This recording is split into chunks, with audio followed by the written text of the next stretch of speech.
है, अभिनंदन है, वंदन है।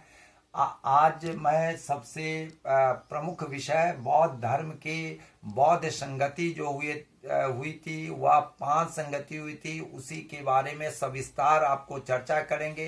क्योंकि हर एक पीसीएस में और यूपीएससी में यह प्रश्न इससे संबंधित पूछे ही जाते हैं और इसकी सारी चर्चाएं आज विस्तार पूर्वक करेंगे।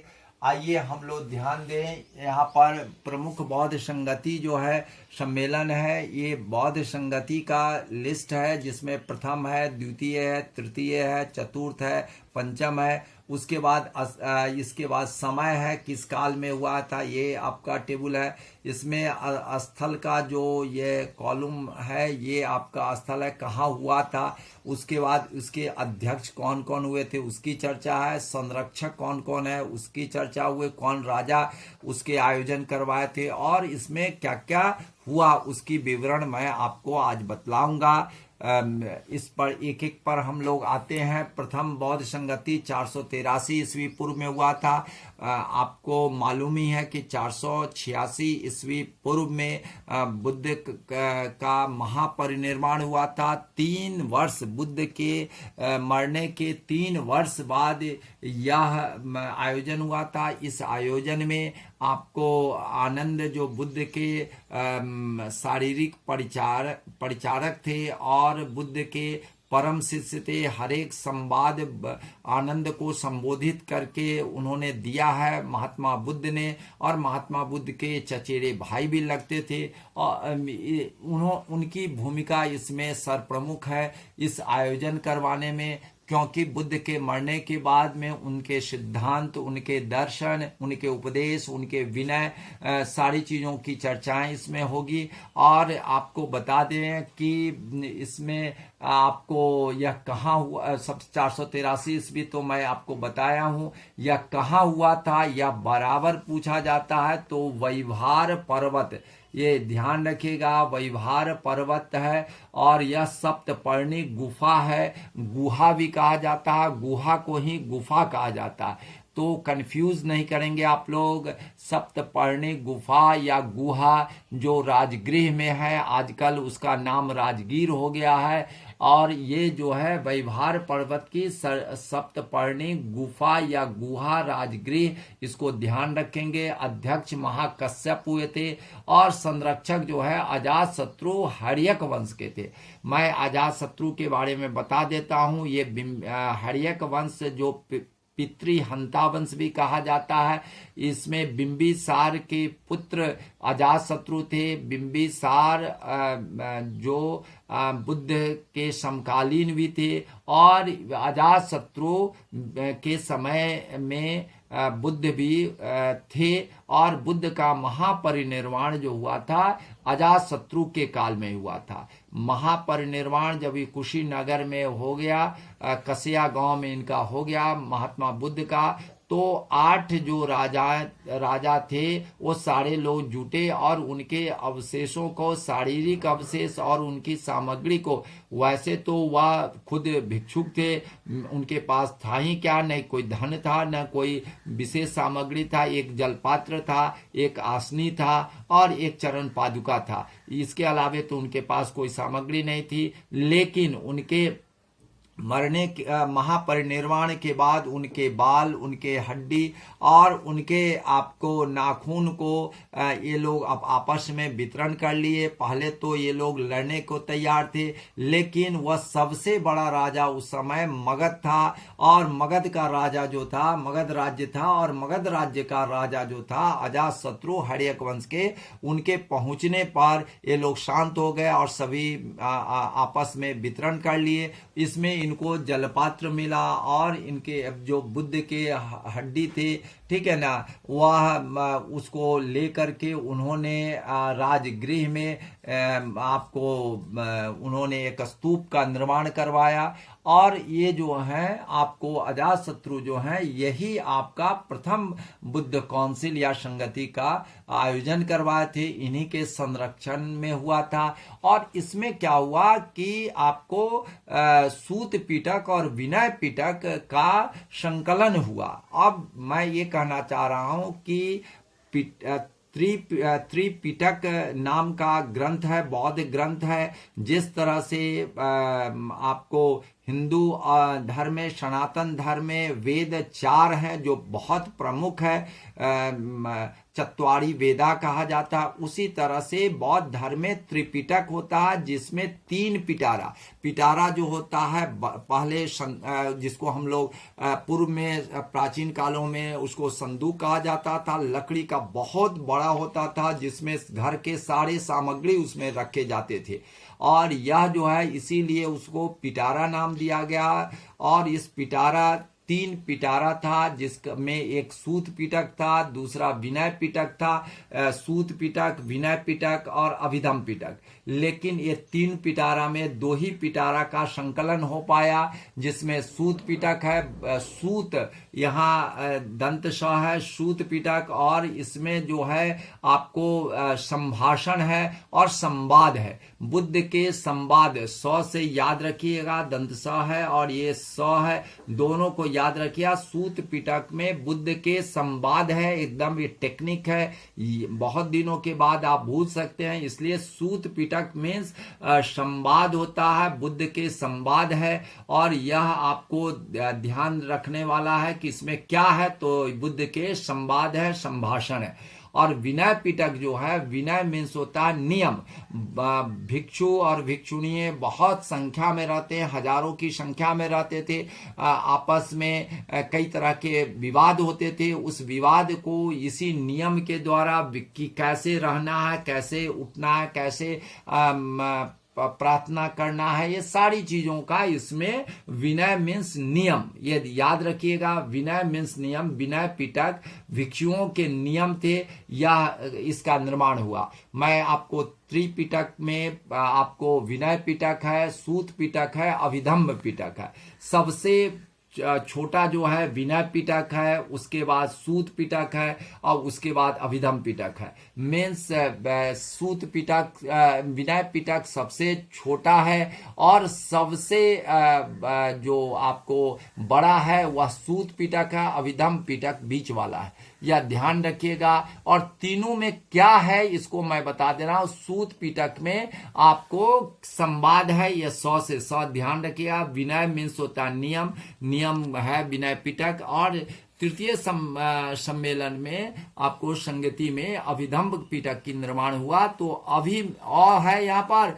और याद रखिएगा, इसमें जो है अध्यात्म जो दार्शनिक सिद्धांत है, अध्यात्म की चर्चा है, इसमें बुद्ध के अध्यात्म की चर्चा है। अभिधम और आज से ध्यान रखिएगा, तो यह तीनों आपका क्लियर हो जाएगा। और मैंने बता दिया है कि सबसे छोटा आपका विनय पिटक, उसके बाद आपको सबसे बड़ा सूत पिटक, बीच वाला अभिधम पिटक, तीनों में क्या है उसकी भी चर्चा मैंने कर दिया है। तो प्रथम बौद्ध संगति जो है इसके बारे में मैंने आपको पूरा बता दिया। महाकश्यप के बारे में पूछा जाता है, यह महाकश्यप अध्यक्ष थे, इसको ध्यान रखिएगा। मैं अब आ रहा हूं द्वितीय संगति में। द्वितीय बौद्ध संगति में तब तक यहाँ पर शिशुनाग वंश का आ गया था, हर्यक वंश समाप्त हो चुके थे, शिशुनाग वंश आ गए थे। और शिशुनाग, यह जो बौद्ध संगति जो हुआ था, आपको ये आप समझिए कि 100 वर्षों के बाद हुआ था। और यह जो है कालाशोक जो थे, कालाशोक अशोक से कंफ्यूज नहीं करेंगे, यह शिशुनाग के पुत्र थे कालाशोक। और कालाशोक ने ये आपको करवाए थे आयोजन, वैशाली में करवाए थे। वैशाली के बारे में मैं बता दूं कि उस समय जितने हर्यक वंश के जो राजा थे वह सभी आपको राजगृह में ही वो अपना राजधानी रखे थे। लेकिन शिशुनाग वंश, जब शिशुनाग राजा हुए तो ये अपनी राजधानी वैशाली में कर दिए। और कुछ दिन तक ये कालाशोक जो इस शिशुनाग के बाद जो कालाशोक बने थे, वह कालाशोक जो थे वह आपको वैशाली में कुछ दिन रखे राजधानी, बाद में वह पाटलिपुत्रा ले आए। लेकिन अजातशत्रु के जो बेटे थे उदयन जो थे, पाटलिपुत्रा का निर्माण किए थे आपको संगम पर। वह संगम जो है आपको सोन और गंगा के संगम पर उन्होंने पाटलिपुत्रा का निर्माण किया था और उसको पुष्पुर कहा जाता। तो ये काला शोक से आप अशोक से कंफ्यूज नहीं करेंगे। शिशुनाग के बाद वाले जो राजा हुए थे काला शोक हुए थे, और उन्होंने एक बहुत बड़ा काम किया था। यह जो है द्वितीय बौद्ध संगति किया था 383 ईस्वी पूर्व में आपको किए थे। और इसमें क्या हुआ था कि भिक्षुओं में मतभेद हो गया था, बौद्ध संघ में विभाजन हो गया था। एक स्थवीर में आपको स्थवीर में हो गया था और दूसरे महासंघिक में। अब यह स्थवीर क्या है इसको थोड़ा सा मैं बता दे रहा हूं। 10 बातों को लेकर के स्थवीर और महासंघिक में वैचारिक विभाजन हो गया। और स्थवीर जो लोग थे वह चाहते थे कि पुरानी बात पर हम लोग कायम रखें। जैसे वो लोग 10 जो पॉइंट्स है, मैं एक छोटा सा पॉइंट्स आपको बता दे रहा हूं कि वो लोग स्वर्ण के आभूषण गले में पहनना चाह रहे थे, लेकिन यह लोग जो है महासंघिक लोग चाहते थे, स्थवीर लोग नहीं चाहते थे। स्थवीर लोग को हम कह सकते हैं कि जो पुराने हीनयान के जो है वह पुराने जो हीनयान है उसी को हम स्थवीर मान सकते हैं। और थेरवाद भी स्थवीर के ही रूप हैं जो पुराने नियमों को ध्यान में रखे, ठीक है ना। और महासंघिक जो नए उसमें चेंजेस ला सके। तो यह महासंघिक जो लोग हैं यह लोग चेंज चाहते थे, और यही महासंघिक बाद में जाकर के महायान के रूप में महासंघिक महायान महा से महासंघिक और महायान के रूप में परिवर्तित हुआ। स्थवीर जो पुराने स्थवीर जो एकदम अस्थिर हैं वही स्थवीर थेरवाद में परिवर्तन हुआ आगे चल करके। और वही जो है हीनयान मीन्स पुराने हीनयान के ये समर्थक थे, मीन्स यहाँ हीनयान के फॉलोअर थे, हीनयान के विचार पर चलने वाले थे। तो मैं इसको आपको क्लियर कर दिया हूं। शिशुनाग वंश के कालाशोक थे, ये एकदम ध्यान रखिएगा। इसके अध्यक्ष जो थे सब कमीर थे, और जिसको स्थवीर यश भी स्थवीर के नाम से इनको स्थवीर यश की नाम रखा गया था। और एक चीज आपको, ये जो स्थवीर लोग थे इसीलिए इनका स्थवीर यश भी नाम रखा गया, लेकिन मुख्य रूप से फेमस हर एक पुस्तकों में आप सब कमीर की ही चर्चा आप देखेंगे। लेकिन कभी पूछ सकता है तो मैं बता दिया हूं।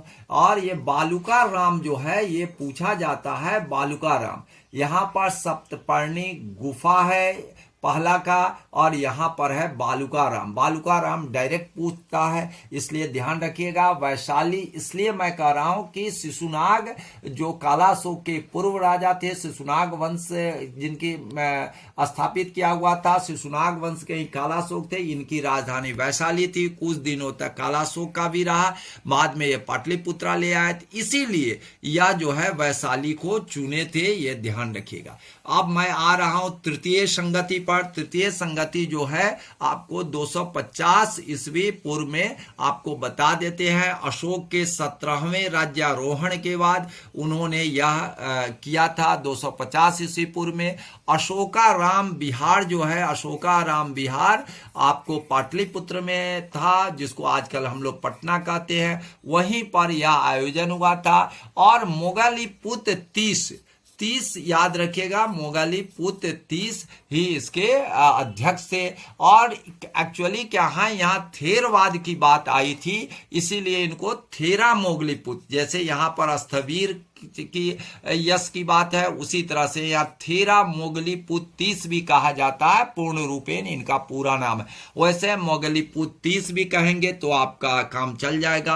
अब हम आते हैं कि इसको कौन आयोजन करवाए थे। अशोक ने आयोजन करवाए थे, और इसमें जो है जो तीसरा पिटक था अभिधम्म पिटक, अभिधम्म मीन्स अध्यात्म, इसमें अध्यात्म दार्शनिक बातों को चर्चा की गई है, या अभिधम्म पिटक का निर्माण हुआ। और दूसरी बात है ये कथावतु जो है, कथावतु ये थेरवाद की पुस्तक, जो 7वां पुस्तक है थेरवाद की, वो कथावतु का भी निर्माण हुआ। ये भी प्रश्न बराबर पूछे जाते हैं, इसलिए मैंने दे दिया हूं। आप लोगों को दिक्कत नहीं हो और यह प्रश्न अधिकतर परीक्षाओं में पूछी जाती है। मैं आपको बताता हूं। अब आते हैं मैं चतुर्थ संगति पे। चतुर्थ संगति जो है वह कुंडल वन कश्मीर में हुआ था। ये याद रखिएगा, कश्मीर लोग याद रखते हैं लेकिन कुंडल वन भूल जाते हैं। तो क से कुंडल वन और क से कश्मीर, यह ध्यान रखिएगा। और यह जो है आपको, जैसे मैंने आपको बताया, सप्तपर्णी गुहा, बालुकाराम, उसी तरह से अशोकाराम विहार, उसी तरह से कुंडल वन कश्मीर है। कश्मीर से आप प्रश्न और डीप में पूछा जाता है, कुंडल वन पूछा जाएगा। और इसमें जो है इसके अध्यक्ष जो हुए वसुमित्र हुए। और पहली बार पूरे ये पांचों जो सम्मेलन है, संगति है, उसमें पहली बार उपाध्यक्ष का पद दिया गया और वह अश्वघोष हुए। अश्वघोष के बारे में आपको मैंने पिछले वीडियो में भी चर्चा किया था कि कनिष्क ने अश्वघोष को पाटलिपुत्रा से ले गए थे। जो ही कनिष्क को मालूम हुआ कि बुद्ध के जलपात्र मगध साम्राज्य के पास है, तो ये कनिष्क आक्रमण कर दिए। वहाँ के उस समय के जो राजा थे मगध के, उन्होंने डर कर करके और वो अपने सेनापति और प्रधानमंत्री को भेजा कि कनिष्क क्या चाहते हैं। वह आभूषण, रत्न आभूषण चाहते हैं तो दे दो, अगर हमारी रानियां चाहते हैं तो दे दो, ठीक है ना, कुछ राज्य लेना चाहते हैं दे दो, ठीक है ना। लेकिन कनिष्क इसके लिए नहीं आया था, वह आया था केवल बुद्ध के जलपात्र लेने के लिए। और अश्वघोष जो विद्वान थे, पाटलिपुत्रा में रहते थे, उनको लेने के लिए। अश्वघोष बहुत संस्कृत के मर्मज्ञ विद्वान थे और उनको पा करके वह लौट गए। उसके बाद मगध सम्राट जो है वह कहा कि कैसा मूर्ख राजा है, कितना बेवकूफ राजा है कनिष्क, जो केवल एक व्यक्ति और एक जलपात्र लेकर के क्या करेगा, रत्नाभूषण और रानियां नहीं ले पाया और केवल अश्वघोष और एक जलपात्र लेके चला गया। वह हंसा। लेकिन आज भी यह विदेशी थे, कनिष्क यूची जाति के चीन के क्षेत्र के थे। लेकिन आज भी भारतीय जितने भी राजा हुए उसमें आदर के साथ इनका नाम लिया जाता है। और आज अगर कनिष्क का नाम लिया जाता है उसमें अश्वघोष की प्रमुखता है, इसलिए अश्वघोष को नहीं भूलेंगे। कनिष्क चाहते थे कि अध्यक्ष अश्वघोष बने, लेकिन अश्वघोष जब मंच पर चढ़े तो देखते हैं कि हमारे गुरु हैं वसुमित्र, जो 90 वर्ष से ऊपर के हैं। उन्होंने कहा कि जब मेरे गुरु यहां पर बैठे हुए हैं तो मैं अध्यक्ष नहीं बनूंगा। लेकिन कनिष्क के बहुत आग्रह करने के उपरांत उन्होंने कहा कि एक ही उपाय है कि अध्यक्ष बनेंगे वसुमित्र और हम उपाध्यक्ष बन सकते हैं, लेकिन अध्यक्ष हम नहीं बनेंगे। इसीलिए वसुमित्र अध्यक्ष बने और अश्वघोष उपाध्यक्ष बने। यह पहला सम्मेलन है, पांचों आपकी संगति है, बौद्ध संगति में पहला बार अश्वघोष उपाध्यक्ष का पहला पद दिया गया था, जो अश्वघोष बने थे। यह बहुत महत्वपूर्ण है, इसको आप ध्यान रखेंगे। और ये जितने भी शासक हैं, सभी शासक जो संरक्षक है वह भारतीय थे। यही कनिष्क जो है विदेशी यूची जाति के थे और आपको चीन से आए हुए थे। तो इन्होंने कुषाण वंशीय थे, ये कुषाण वंश के थे। आपको यह जान करके आश्चर्य होगा कि यह विदेशी होते हुए भी यह आपको यहाँ पर इन्होंने चतुर्थ बौद्ध संगति का आयोजन कराया था। बौद्ध धर्म का यहाँ विभाजन हो गया, और विभाजन हो गया एकदम स्पष्ट रूप में हीनयान और महायान में। जो पहले आपको बता दे रहे हैं कि स्थविर में हुआ था, महासंगिक में हुआ था, बाद में थेरवाद की बात आई थी, लेकिन वह अब एकदम स्पष्ट बाउंड्री रेखा खींची गई, हीनयान और महायान। ठीक है ना। ही महायान जो मूर्ति पूजा को मानते थे, हीनयान जो मूर्ति पूजा को नहीं मानते थे। तो हीनयान पुराना हो गया, ठीक है ना, और महायान जो है नवीन आ गया। यहीं से चतुर्थ बौद्ध संगति में यह विभाजन स्पष्ट रूप से संगति जो है 7वीं सदी में कनौज में हुआ था। ह्वेनसांग पहला विदेशी है, चीन के थे, यात्री थे, उन्होंने अध्यक्षता किया था, और हर्षवर्धन पुष्पवती वंश के इन्होंने आयोजन किया था, और महायान की मत की श्रेष्ठता साबित हुई थी। ह्वेनसांग ने महायान पर इतना विस्तार पूर्वक चर्चा किया था कि कहा था कि महायान पर अगर कोई हमसे बेहतर कोई चर्चा कर दे या हमसे हमारी बातों को कोई खंडन कर दे तो मैं अपना सर काट करके रख दूंगा, लेकिन कोई उसमें नहीं सामने आए, इसलिए महायान की श्रेष्ठता साबित हुई। और उसके बाद से महायान के रूप का और भी आगे बढ़ोतरी हुआ। तो आज आप लोगों ने पांचों सम्मेलन को, संगति को समझा होगा। मैं इसका पीडीएफ भेज दे रहा हूं और आपसे आग्रह कर रहा हूं कि आप हमारे साथ बने रहें। इस लॉकडाउन की स्थिति में घर पर ही आपकी सारी सामग्री